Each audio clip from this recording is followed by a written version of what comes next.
qu'est-ce que c'est un prophète? Qu'est-ce que c'est un être accompli? Pourquoi a-t-on besoin d'être accompli dans notre vie?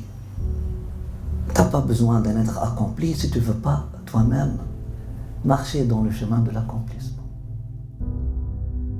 Ce potentiel de vie peut être oublié. Et là, il nous faut quoi? Il nous faut un rappel de ce potentiel.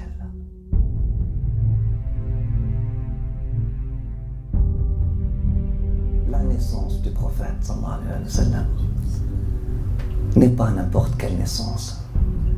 Son pèlerinage, sa prière, sa prosternation, son mariage n'ont pas été juste des épisodes. Donc, il faut étudier la vie du prophète sallallahu alayhi wa sallam afin de comprendre le vrai sens de la vie. Là, on comprend que c'est une vie qui n'est pas comme les autres vies. C'est un être qui a donné sens au verbe être.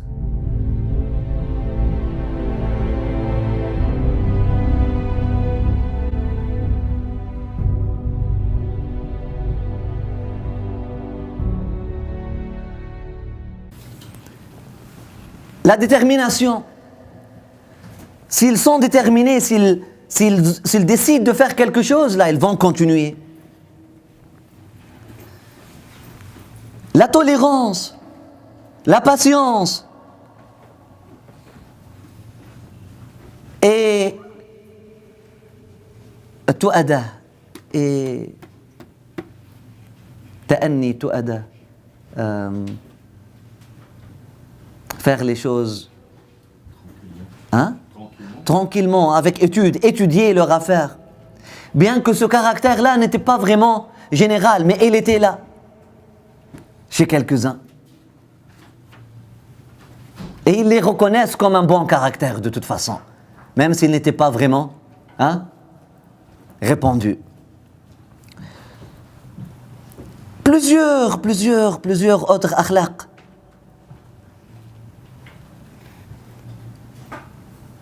qu'ils avaient et qui étaient vraiment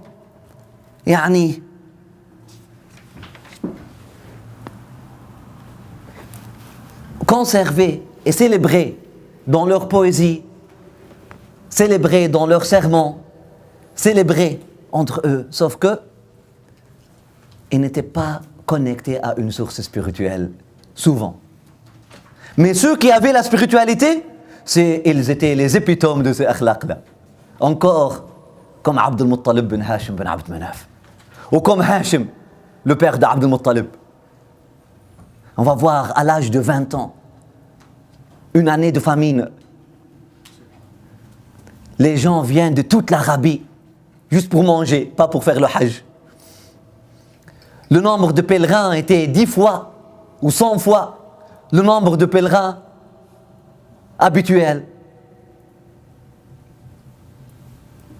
Et là, Hashim, le jeune guide à l'âge de 20 ans pour honorer sa mission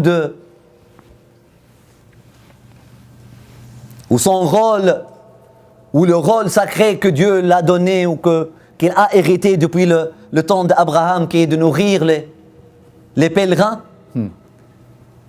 Il les a préparer farid, le plat le plus délicat en Arabie.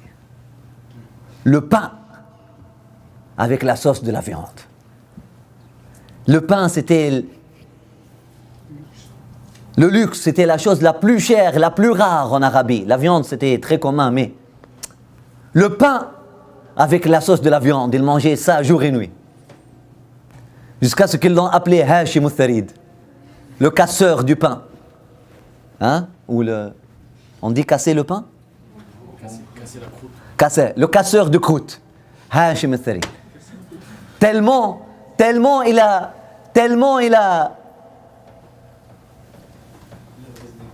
brisé des croûtes, tellement il a dépensé, tellement il a préparé du pain pour il est devenu Hashim. Il avait juste 20 ans lorsqu'il a fait ce geste-là.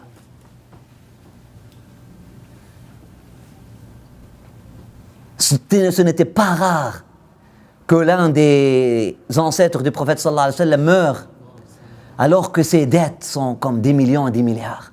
Et puis que son enfant après lui doit travailler fort pour les payer. C'est pour ça qu'Abd al-Muttalib était pauvre.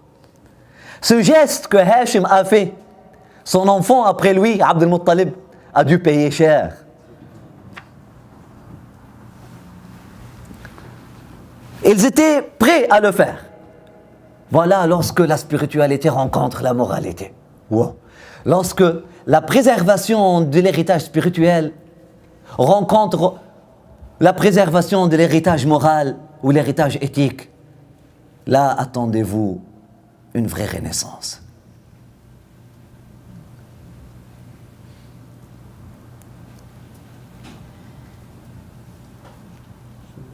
Ils disent que les Arabes ont hérité ça de la prière de leur ancêtre Ibrahim alayhi salam et de la bonne nouvelle qu'il avait reçue lorsque Allah subhanahu wa ta'ala lui a donné Ismaïl. En donnant Ismaïl à Ibrahim, Allah subhanahu wa ta'ala a dit et nous lui avons annoncé la bonne nouvelle qu'il va avoir un enfant halim, un enfant qui s'attache à la morale, à l'éthique, un enfant généreux, un enfant brave, chevalier ou chevaleresque, halim. Voilà alors que les Arabes, subhanallah, même durant l'époque de la décadence, quelques mille ans après Abraham, ils ont conservé cet héritage, ce patrimoine de hilm, malgré tout, plus qu'autre chose. Leurs cousins, les enfants de Ishaq, en annonçant la bonne nouvelle à Ishaq, Allah subhanahu wa ta'ala dit وَبَشَّرْنَاهُ بِغُلَامٍ عَلِيمٍ. Nous lui avons annoncé la bonne nouvelle qu'il va aller recevoir un enfant doué de la science, de la connaissance. Subhanallah. Les gens du livre, les juifs, ont perdu la morale, mais ont conservé le livre. Et là, nous avons trouvé les enfants d'Ismaïl qui ont perdu le livre et conservé la morale, et les enfants d'Ishaq qui ont perdu la morale et conservé le livre. Et là, Muhammad sallallahu alayhi wa sallam vient pour remarier le livre, la morale, al-kitaba wal-hikmah. De nouveau. Des traces encore plus rares ou rarissimes. La religion juive avait apporté des croyances à l'au-delà, à l'Arabie, et avait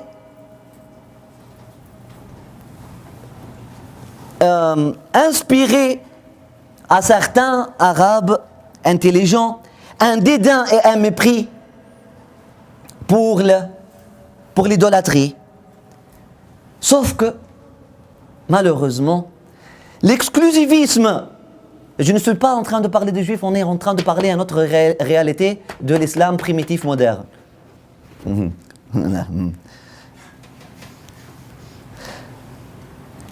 La religion des Juifs, lorsqu'elle a atteint l'Arabie, lorsque les Juifs effectivement étaient présents en Arabie. Ils sont venus à la rencontre des Arabes. Mais pourquoi les Arabes ne se sont pas convertis au judaïsme, comme a posé la question un de nos frères la semaine dernière? Pourquoi les Arabes n'ont pas embrassé la religion juive? Qu'est-ce qu'ils attendaient afin que leur hilm se remarie avec le ilm de leurs cousins, afin que leur moralité se remarie avec la science de leurs cousins, ou l'héritage spirituel de leurs cousins? L'exclusivisme de cette religion aux enfants d'Israël, numéro 1. Très tôt, cette religion-là est devenue un club, une religion non prosélytique, une religion raciste. exclusive à une race bien déterminée, à une nation élue. Très tôt, cette religion-là est devenue exclusive à un certain peuple. Elle n'était pas à 100% exclusive à cette époque-là, mais elle n'était pas assez prosélytique. Ils ne cherchaient pas à inviter les autres à leur religion, mais ils cherchaient à se déclarer supérieurs par rapport aux autres grâce ou à cause de leur religion. Il était connu que durant les guerres de colonisation, parce que les Juifs, lorsqu'ils sont venus au début, il y a une histoire aussi. Ils sont venus, au début, ils ont demandé aux Médinois, Aous al-Khazraj, est-ce que vous pouvez nous donner refuge chez vous? Nous sommes un peuple persécuté. On est venu chez vous chercher refuge des Romains. Votre terre, elle est loin des Romains. Et les Romains n'arrivent jamais ici. Et on vous donne la bonne nouvelle que votre terre ne va pas être piétinée. Hein? Piétinée par les Romains. On a ça dans notre livre. Les Arabes étaient généreux. Les Arabes de Médine, depuis cette époque-là, ils ont ouvert leurs portes avec Tala al-Badru alayna, rentrez. Rentrez nos frères. Rentrez.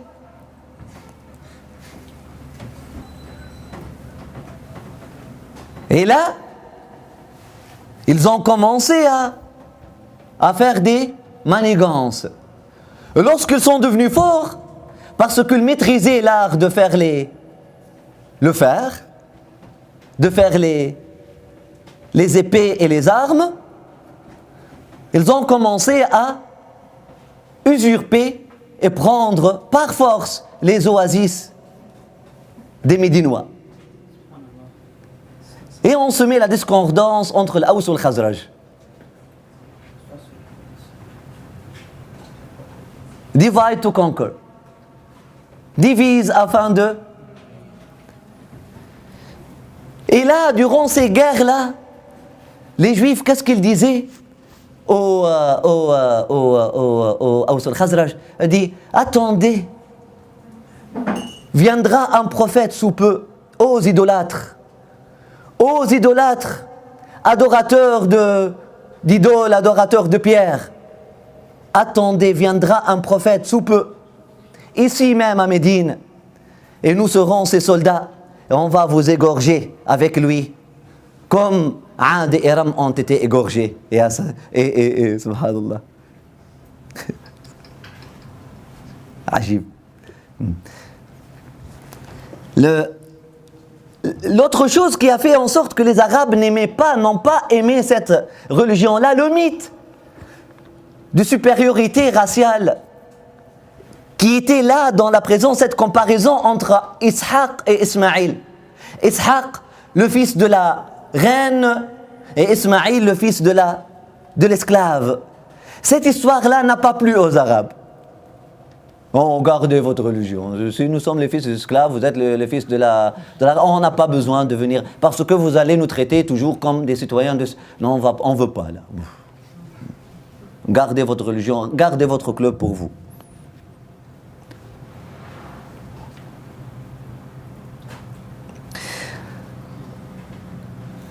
En plus, la contradiction entre la parole et l'action.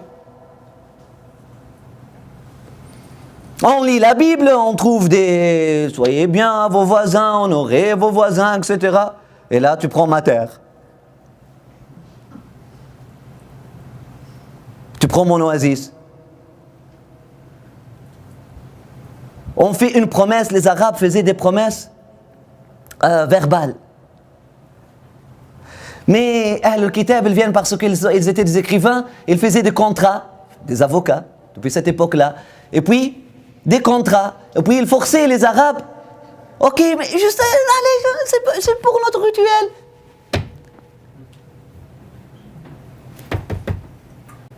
Après ça, il m'a vendu sa terre. Depuis quand, mon frère? Je te l'ai donné juste pour une année. Tu me l'as vendu, voilà le contrat. Oh. C'est comme un peu les autochtones déçus des white men qui ont honoré avec leur visite cette terre-là il y a quelques siècles. Donc ils ont perdu confiance. Vraiment là, les Arabes ont perdu confiance. À quoi ça sert une religion de toute façon comme ça? Parce que nous avons une supériorité morale à vous. Les Arabes trouvaient qu'ils avaient une supériorité morale par rapport aux Juifs, qui ne respectaient pas leurs paroles et qui n'honoraient pas leurs promesses. Ouf, en plus, qui oppressaient ceux qui n'étaient pas d'accord avec eux dans la religion. L'histoire de Ashab al-Ukhdud, lorsque Dhu Nawas, le roi des Juifs, lorsque un des rois est devenu juif, et là, qu'est-ce qu'il a fait pour les chrétiens? Il les a, nous avons sur le Bourouj, il les a torturés, il les a massacrés, il les a lancés vivants dans le feu. On dit non, quelque chose comme ça. Pourquoi nous? Pour les Arabes, c'était... Oui, l'Arabe, il va te combattre, il va te tuer, mais il ne va pas te poignarder derrière. Avant, hein, lorsqu'ils étaient des Arabes, lorsque les Arabes existaient. On parle d'une race comme les dinosaures. Là. Et voilà. Donc que les Arabes ne se sentent pas fiers aujourd'hui. Qu'est-ce que vous avez? Qu'est-ce qui vous reste de tout ça? Et voilà. On ressemble plutôt à...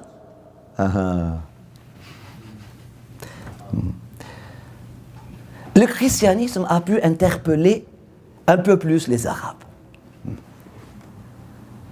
Surtout à l'époque pré-romaine, avant que les Romains ne soient devenus les garants et les déteneurs, hein? Le gouverneur, les souverains, les représentants officiels de cette religion-là. Il y a le Yémen, l'Abyssinie, l'Érythrée, Djibouti, toute cette terre-là est devenue chrétienne. C'est une terre arabe. Najran aussi, juste à côté de Médine. Et puis ça a donné naissance à des plus belles, à des histoires vraiment là, hein, des saints. Les Arabes qui ont adhéré au christianisme sont devenus vraiment des saints. Hein? On va parler de leurs histoires la prochaine fois, le temps nous... Sauf que, encore, la tyrannie des Romains, la tyrannie d'Abyssiniens, qui voulaient forcer les Arabes à remplacer leur Kaaba par Al-Qulays, qu'Abraha la grande église qu'il a construite au Yémen, l'extravagance, la richesse accentuée des prêtres. Les Arabes, peut-être s'ils auraient pu rencontrer Jésus pieds nus, vêtements déchirés, ils l'auraient vraiment... Ils l'auraient reconnu quelqu'un. Mais les chrétiens de Najran, même lorsqu'on décrit leur rencontre avec le prophète sallallahu alayhi wa sallam plus tard, on dit que les Sahaba ont senti une distance par rapport à eux. Ce n'était pas parce que ce n'était pas par rapport à leur religion, mais ils sont allés au prophète sallallahu alayhi wa sallam après ça. Il a dit: est-ce que, ya Rasulallah, est-ce que quelqu'un qui adore Dieu et croit au jour dernier puisse s'habiller de cette façon? Avec des croix en or et avec des parures comme ça et puis une hiérarchie. Sayyidina Omar est allé au prophète sallallahu alayhi wa sallam et a dit: Aha'ula'i ahlu kitab. Est-ce que Jésus était comme ça? C'est une question d'un arabe. Hein? Les contradictions encore. Hein? L'oppression et l'hégémonie romaine. L'association entre le christianisme et le romanisme a vite créé un mépris au sein des Arabes libres pour cette religion des colons et des tyrans. En plus, à l'époque romaine, la Trinité a fait ravage. Et les Arabes, on laisse notre Trinité pour votre Trinité. On garde la nôtre. On est mieux habitué à la nôtre. La superstition. Pire encore, l'élément fondamental est l'abstraction jusqu'à le déni de la croyance au jour dernier. La sourate qu'on lit, sourate al-Kahf, Ashab al-Kahf, elle s'adresse à qui? Pourquoi Allah subhanahu wa ta'ala a donné ce miracle à Ashab al-Kahf juste 300 ans après Sayyidina Isa alayhi salam? Au début, lorsque les Romains sont venus, la première chose qui a mangé un coup, c'était la croyance au jour dernier. Et tu trouves des chrétiens, ça l'histoire te le dit. Saint Augustin t'en parle, qu'effectivement les chrétiens du IIIe siècle ne croyaient presque pas au jour dernier. Ont perdu la croyance au jour dernier. Ça a mangé un coup fatal. Allah subhanahu wa ta'ala dans le Coran, il nous parle. Et c'est pour ça Allah subhanahu wa ta'ala leur a donné un miracle. Voilà des gens qui vont dormir 300 ans, qui vont être réveillés, ressuscités, avec des miracles comme ça, avec des saints. Que la croyance au jour dernier a été ressuscitée chez eux, mais elle a resté à un niveau très abstrait. Très abstrait. La notion de hisab et de iqab était trop abstraite. Vite a été remplacée par les enfants de Dieu garantissent le salut et les autres n'ont pas de salut. Vite a été remplacée par cette suprématie ou par cette supériorité ou par ce complexe ou par ce... Ce n'est pas une croyance, vous voyez? C'est juste... Ça tue l'idée du jour dernier. Puisque je serai au paradis de toute façon. Puisque le Christ s'est sacrifié, se crucifié pour moi, etc., je chercherai quoi? Ce n'est pas tous les chrétiens qui croient de cette façon-là, oui, mais le commun croyait comme ça. Donc cette histoire-là n'a pas su interpeller ou motiver des Arabes. En plus, trop de philosophie. Vous voyez les autochtones, pourquoi ils ont rejeté le christianisme? Ils ont dit, nous parlions à Dieu, vous nous invitez pour quereller à propos de lui. Le credo, la philosophie, trop de philosophie. C'est quoi la Trinité? C'est quoi le 3 qui fait le 1? 3, 1 plus 1 plus 1 égale 1. Comment toute cette affaire-là? C'est profond. Il a une richesse peut-être pour quelqu'un qui est philosophe, mais pour un arabe, c'est trop complexe. C'est trop. Mais pourquoi le credo est devenu moins accessible? En plus,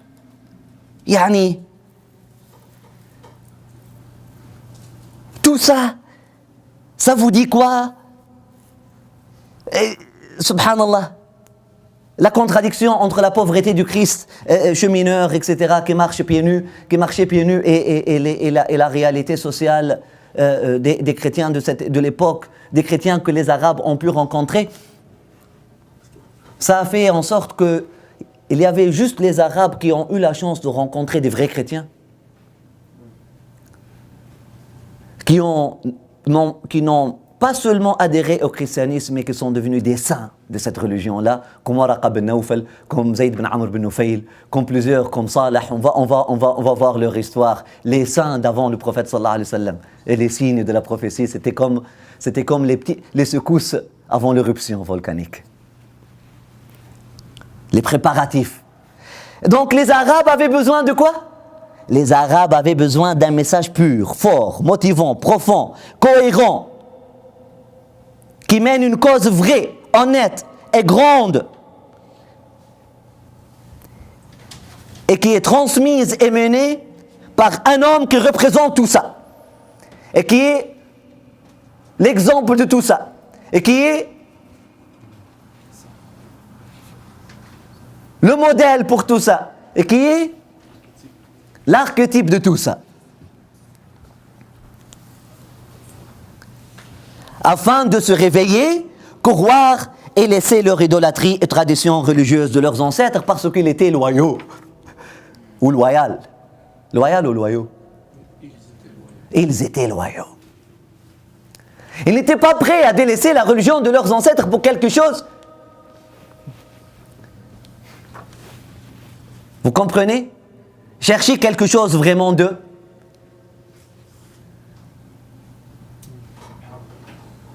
vrai, de fort. En plus, parce que leur cœur était tellement mort à cause des manigances, à cause de ces alliances transgénérationnelles. Hein? Transgénérationnelles? Transgénérationnelles. C'est ça? Il a le mot transgénérationnel? Hein? À cause de ces pactes avec le diable, à cause de ces alliances transgénérationnelles avec les djinns, les Arabes sont devenus possédés. Leurs cœurs sont devenus très durs.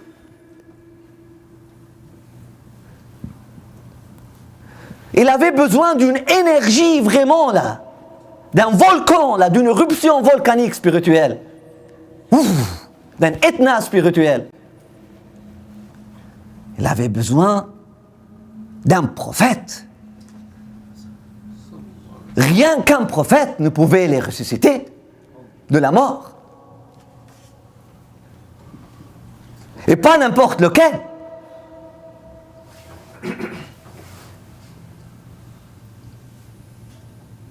Le prophète le plus fort. Il avait besoin de la force d'un prophète, la vérité d'un prophète, l'authenticité d'un prophète, la cohérence d'un prophète, l'harmonie d'un prophète, l'énergie d'un prophète, la lumière d'un prophète, le feu d'un prophète.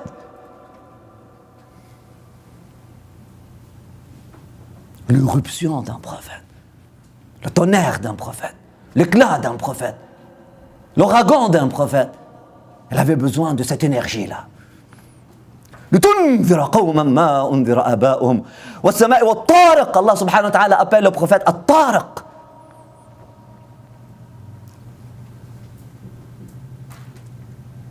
Le tonnerre, un des noms du prophète sallallahu alayhi wa sallam dans le Coran. Le tonnerre, l'ouragan. Le prophète tonnerre, le prophète éclat, le prophète ouragan. As-Sa'iqa. Le prophète foudre.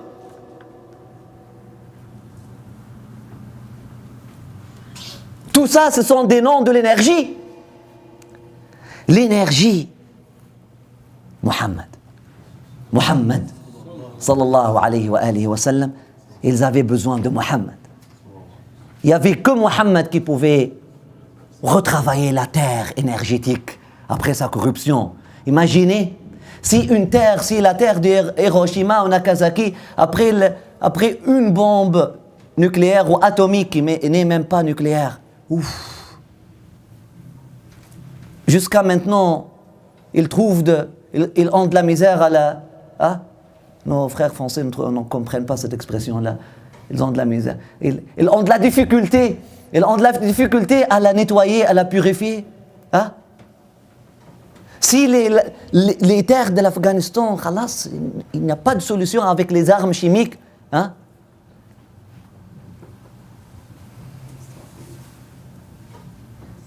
Pour restabiliser cette énergie-là, pour rétablir la neutralité énergétique ou les défauts, ou le par défaut, ou la fitra, ou la nature, pour décontaminer, pour ramener à l'état naturel, ou à l'état avant destruction, avant corruption. Que dire de la sorcellerie ou de la magie? On trouve un être humain souffre de la magie une fois dans sa vie, subhanallah. Même après la ruqya shar'i, après tout ça, ça va continuer. Les effets vont continuer avec lui si quelqu'un a subi la magie. Que dire si quelqu'un l'a fait subir à quelqu'un? Que dire si c'est transgénérationnel? Que dire si c'est la religion même? Tout est à propos de ça. Les djinns ont fait ravage dans les cerveaux, dans les êtres. Ce n'est pas une ruqya shar'iyya qui va. Il faut un neutralisant, un décontaminant.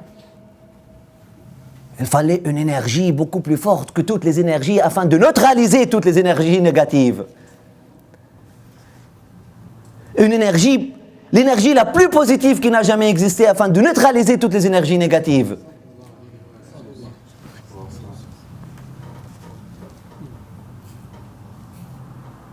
Et c'était Muhammad sallallahu alayhi wa sallam. Pour retravailler la terre et la ramener à l'état original. Et là, bismillah, continuez votre chemin. Maintenant vous pouvez cheminer. Maintenant vous pouvez être des êtres normaux. Maintenant vous êtes des êtres. Maintenant vous êtes des êtres perméables. Vous n'êtes plus corrompus. C'est ça que Muhammad sallallahu alayhi wa sallam est venu avec sur la dimension énergétique. Si vous voulez comprendre sa dimension, l'énergie positive qui est venue pour restabiliser ou pour rétablir l'énergie du monde. Pour ramener le train déraillé sur les rails et le pousser avec force pour sortir de la boue dans la bonne direction. Un Jean Valjean. Un Jean Valjean. Vous connaissez l'histoire de Jean Valjean? Et lui, Victor Hugo. Lorsque je vois Jean Valjean, je vois Muhammad sallallahu alayhi wa sallam. Voilà l'univers avant Muhammad sallallahu alayhi wa sallam. C'était cette charrue noyée dans la boue. Il fallait un brave Jean Valjean, fort comme Jean Valjean, brave comme Jean Valjean, qui ose se sacrifier comme Jean Valjean, qui ose s'exposer comme Jean Valjean, qui aime l'autre, afin de venir au-dessous de la charrue, et puis la faire monter avec son épaule, et puis la pousser dans la bonne direction. Khalas. Voilà ce qu'un prophète fait pour l'univers et pour sa nation. Et avec son élan, on continue aujourd'hui. Mes chers frères et sœurs, vous êtes à l'écoute. Grâce à qui? Vous priez, vous cherchez à vous purifier 1500 ans après lui. Vous cherchez la face de Dieu. Vous êtes perméable à ce message. Vous trouvez naturel et normal d'embrasser la main de votre cher.